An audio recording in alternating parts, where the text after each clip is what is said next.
باقدم اسلاف پروگرام میں آپ کو خوش آمدید کہتا ہوں۔ آپ دیکھ رہے ہیں ٹی پاکستان، میں ہوں ضلع عباس۔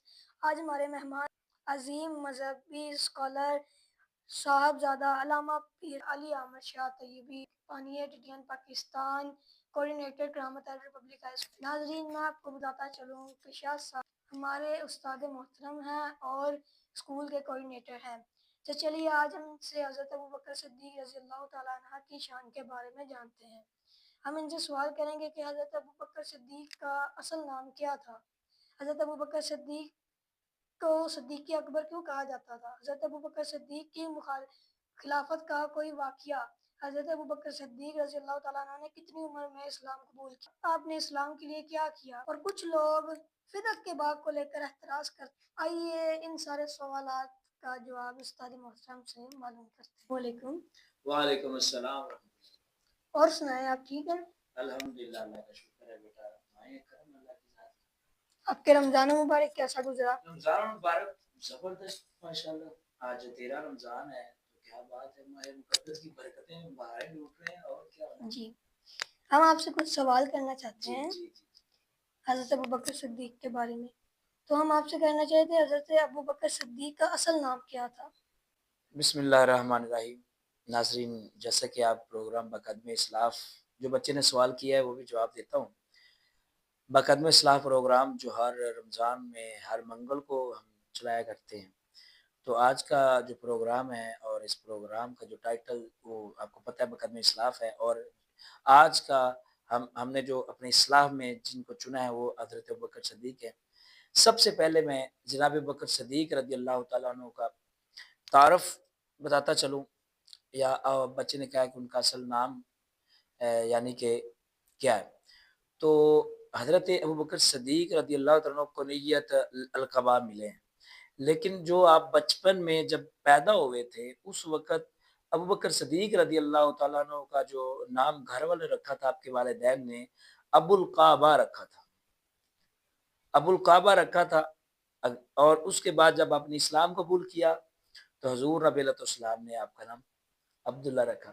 تو اس وجہ سے حضرت عبداللہ رضی اللہ تعالیٰ عنہ بھی حضرت ابوبکر صدیق کو کہتے ہیں۔ جی، اب ہم دوسرے سوال کی طرف بڑھتے ہیں کہ ان کو صدیق اکبر کیوں کہا جاتا ہے؟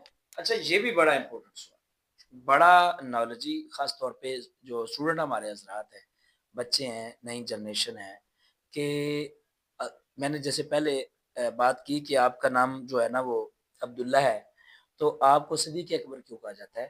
حضرت ابوبکر صدیق کا جو یہ نام ہے خود اللہ تعالیٰ نے رکھا ہے۔ یہ کہا ایسی ہستی ہیں جن کو صدیق اکبر خود خدا کہہ رہا ہے۔ آپ یہ پوچھیں گے اللہ تعالیٰ نے کیسے نام رکھ دیا؟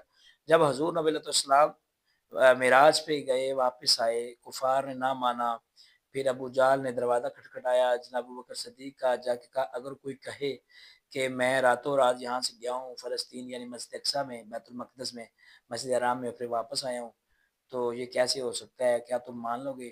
تو کوئی اگر کہے تو آپ نے کہا کہ بالکل ناممکن ہے، یہ تو کیسے مان لے بھی جو اتنے دنوں کا سفر ہے یا 40 دنوں کا یا مہینے کا سفر ہے یا جتنے دن کا سفر ہے تو ایک رات میں کیسے طے پا گیا، یہ ماننے والی بات نہیں ہے۔ تو پھر وہ کہتا ہے کہ جی یہ بات جو ہے نا، یہ جس کو تم اپنا نبی مانتے ہو نا، محمد صلی اللہ علیہ وسلم تیرے یار نے کی ہے کہ میں معراج پہ گیا ہوں اور میں راتوں رات آدھی بات اس نے کی، تو کہتے ہیں کہ اگر یہ سونے آقا نے کی ہے نا تو پھر سچ ہے۔ پھر ابو جہل کہتا ہے کہ ابھی تو کہہ رہا تھا یہ ماننے والی بات نہیں ہے، میں نہیں مانتا، تو ابھی کہہ رہا ہے اگر آقا نے کہا ہے تو یہ سچ کا ہے، تو یہی تو بات ہے۔ تو حضرت ابوبکر صدیق رضی اللہ تعالیٰ آپ کہتے ہیں وہ کوئی تو نہیں نا، وہ تو میرے محبوب ہے، وہ تو اللہ کے محبوب ہے، وہ میری جند جان میرا ایمان ہے، وہ کوئی تو نہ ہوئے۔ آپ نے کہا کوئی کہے تو حضور کوئی نہیں نا، حضور تو ہماری جان ہے۔ ٹھیک ہے جی۔ اور پھر کیونکہ بغیر تحقیق کے، بغیر نبی علیہ السلام سے پوچھے آپ نے تصدیق کی، اور جب راستے میں آ رہے تھے تو اس وقت حضرت جبریل امین حضور کی بارگاہ میں آئے اور کہا کہ یا رسول اللہ صلی اللہ علیہ وسلم، اللہ فرما رہا ہے یہ عبداللہ نہیں رہا، اب یہ صدیق اکبر بن گیا ہے۔ تصدیق کر دیا جی۔ تو جب حضور پاک کے بارگاہ میں آئے تو یہ حضور نے خوشخبری سنائی اور آپ کو یہ جو لقب ہے وہ دیا کہ اللہ تعالیٰ اے عبداللہ آج کے بعد اللہ تعالیٰ نے تجھے صدیق اکبر بنا دیا ہے، ٹھیک ہے، اس طرح سے آپ کا نام جو ہے نا صدیق اکبر چل گیا۔ جی ماشاء اللہ، بہت ہی نالج والا سوال تھا۔ چلیے اگلے سوال کی جانب بڑھتے ہیں کہ آپ نے کتنی عمر میں اسلام قبول کیا تھا؟ اچھا، جو حضرت ابوبکر صدیق رضی اللہ تعالیٰ عنہ کی عمر کے حوالے سے ہے نا جی، یہ جو ہے نا مختلف روایات میں ہے۔ کوئی کہتے ہیں 27 سال کی عمر میں آپ نے اسلام قبول کیا، اور کسی نے 35 سال کا ہے، تو یہ مختلف جو ہے نا روایات ملتی ہیں، اور جو روایات جو ہے نا زیادہ تر 27 28 سال کی غالباً یہ زیادہ ملتی ہیں۔ جی بہتر، آگے والے سوال کی جانب بڑھتے ہیں کہ آپ نے اسلام میں کیا خاص کیا تھا؟ اچھا، یہ بات خاص تو کیا بات ہے جناب ابوبکر صدیق رضی اللہ عنہ، ایک ایسا وقت تھا، دیکھیں میں سب سے پہلے یہ کہوں گا کہ جب بھی دین کو ضرورت پڑی ہے، حضرت ابوبکر صدیق وہ ہیں جو اپنے گھر کا سارا مال لے کے سرکار کی بارگاہ میں رکھ دیتے تھے۔ اور کس طرح کہ ایک دفعہ آپ نے نا کسی ٹاٹ سے یا کسی چیز سے اپنا تن چھپایا ہوا تھا، تو سارا مال لے کے سرکار کی بارگاہ میں رکھا، تو حضور نے فرمایا ابو بکر لگتا ہے تو اپنے گھر کی سوئی بھی نہیں چھوڑ کے آیا، سارے مال لے کے آ گئے۔ تو جناب ابو بکر صدیق کیا عرض کرتے، یا رسول اللہ میرے لیے اللہ اس کا رسول ہی کافی ہے۔ دیکھیں سارا مال لے کے آ گئے گھر کا، اور خود نبی پاک نے یہ فرما دیا ہے کہ جتنے احسان اس دین پہ ابو بکر کے ہے نا کوئی اور نہیں اتار سکتا، خود رب العالمین ہی قیامت والے دن یہ احسانوں کا بدلہ اتارے گا۔ میں اور کیا بتاؤں کہ انہوں نے اسلام کے لیے کیا کیا، یہ بات کافی ہے۔ میرا ماننا ہے کہ یہ جو ہے نا بات کافی ہے، اور تو کچھ رہ ہی نہیں جاتا پیچھے، کہ انہوں نے جن کو نبی پاک کہیں کہ ابو بکر کے اتنے احسان ہیں کہ کوئی دنیا میں رہتے ہوئے نہیں لوٹا سکتا، وہ خود رب العالمین اس احسانوں کا بدلہ دے گا۔ یہ اس طرح سے تو چلیں اگلے سوال کی جانب بڑھتے ہیں کہ آپ کے دور خلافت کا کوئی خاص واقعہ ہے؟ حضرت ابوبکر صدیق رضی اللہ تعالیٰ عنہ کے دور خلافت کا جو واقعات تو بہت سارے ہیں۔ ایک واقعہ وہ ہے جب مسلمہ کذاب وہ جھوٹا نبوت کا دعویٰ کرتا تھا، تو حضور نبی علیہ السلام نے اس کی جو ہے نا طرف لشکر بنایا تھا، تو حضور رحلت فرما گئے، ظاہری پردہ کر گئے، تو حضور نبی علیہ السلام نے اس کے خلاف جنگ کی، مسلمہ کذاب کے خلاف، اور آپ نے سارے صحابہ کو بلوا لیا۔ بدر کے ایسے صحابہ تھے جو کسی جنگ میں شامل نہیں تھے، تو تبرک کے طور پہ جو ہے نا وہ رکھے گئے تھے کہ حضور کا تبرک ہے، کسی جنگ میں شامل نہیں ہوئے، تو لیکن ابو بکر صدیق نے وہ سارے صحابہ کو، بوڑھے صحابہ کو کہا مسلمہ کذاب کے بارے میں اس کے خلاف جنگ لڑنی ہے، تو حضرت عمر پاک کہنے لگے ہیں کہ اے امیر المومنین، آپ سب کو بھیجی جا رہے ہو، اگر پیچھے سے وہ کافروں نے حملہ کر دیا، تو پھر یہودیوں نے حملہ کر دیا، تو آپ کیا کہتے ہیں؟ کیونکہ وہ حضور کی ختم نبوت کے لیے تھی وہ جنگ، تو آپ کہتے ہیں کہ درندے آ جائیں جنگل کے، وہ ہمیں اور بچوں کو پھاڑ جائے، بیوی بچوں کو عورتوں کو پھاڑ جائیں، اس سے کوئی فرق نہیں پڑتا، بس یہ ہے کہ حضور کے ختم نبوت کے اوپر کوئی ڈھیل نہیں ہے، حضور کی ختم نبوت کے لیے ہر چیز قربان ہے۔ تو سب سے بڑا میں یہ سمجھتا ہوں کہ جو آپ نے اس وقت کا جو فتنہ تھا اسے ختم کیا۔